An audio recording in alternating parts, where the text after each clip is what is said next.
মিষ্টি কুমড়ার ভর্তা কম বেশি সকলে খেয়েছেন, কিন্তু মিষ্টি কুমড়া ভেজে এভাবে হাতে মেখে ভর্তা কয়জনে খেয়েছেন?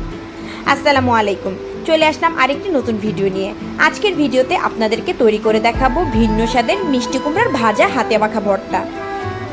মিষ্টি কুমড়ার ভর্তা আমরা অনেকে অনেকভাবে খেয়েছি, কিন্তু কে কে এভাবে মিষ্টি কুমড়া ভেজে হাতে মেখে খেয়েছে তা আমাকে অবশ্যই জানাবেন। মিষ্টি কুমড়া ভর্তা বানানোর জন্য প্রথমে আমি মিষ্টি কুমড়াটাকে ছিলে চাকচাক করে কেটে এর মধ্যে হলুদের গুঁড়া, মরিচের গুঁড়া, লবণ এবং সামান্য ধনিয়ার গুঁড়া মেখে নিয়েছি। সেই সাথে এখানে সামান্য কিছু রসুন এবং কাঁচামরিচও আমি দিয়ে নিয়েছি। এবার একটি প্যানে তেল গরম করে আমি মিষ্টি কুমড়াগুলোকে ভেজে নিব।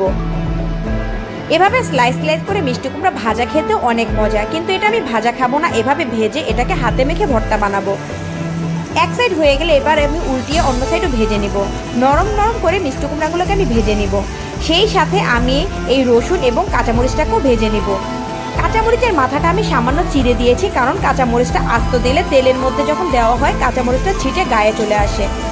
এবার রসুন এবং কাঁচামরিচটাকেও আমি মিষ্টি কুমড়ার সাথে ভেজে নিব।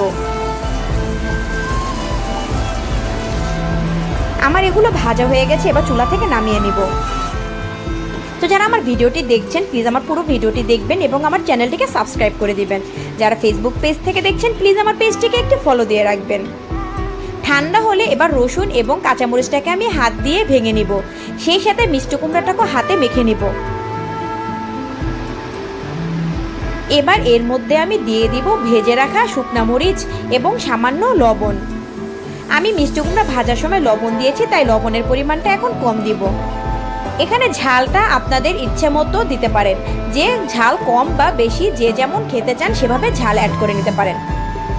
এরপর এতে দিয়ে দিলাম পেঁয়াজ কুচি। এবার এই পেঁয়াজ মরিচটাকে খুব ভালোভাবে মেখে নিব। সাথে দিয়ে দিব আমি ধনিয়া পাতা। ধনিয়া পাতা দিয়ে সবগুলো উপকরণকে আমি খুব ভালোভাবে মেখে নিব। আমরা কম বেশি সবাই মিষ্টি কুমড়া সিদ্ধ করে ভর্তা করি, কিন্তু এভাবে ভেজে হাতে মেখে ভর্তা খুব কম মানুষই খেয়েছি। আপনাদেরকে বলবো আপনারা একবার হলো এভাবে ট্রাই করে দেখবেন। সবশেষে আমি দিয়ে দিব সরিষার তেল। সরিষার তেল দিয়েও ভর্তাটাকে আবার একটু কিছুক্ষণ মেখে নিব। গরম গরম ভাতের সাথে এই মিষ্টি কুমড়া ভর্তাটি খেতে যে এত বেশি মজার, একবার হলো আপনারা ট্রাই করে দেখবেন। আপনারা না খেলে এর স্বাদটা বুঝতেই পারবেন না। খাওয়ার সময় মনেই হবে না এটা মিষ্টি কুমড়ার ভর্তা। আমার ভর্তাটি তৈরি হয়ে গিয়েছে, এবার গরম গরম ভাতের সাথে পরিবেশন করব ভীষণ মজাদার মিষ্টি কুমড়ার ভর্তা। তো আজকের ভিডিও এই পর্যন্তই, দেখা হবে অন্য কোনো ভিডিওতে। ততদিন পর্যন্ত সবাই ভালো থাকবেন, সুস্থ থাকবেন। আল্লাহ হাফেজ।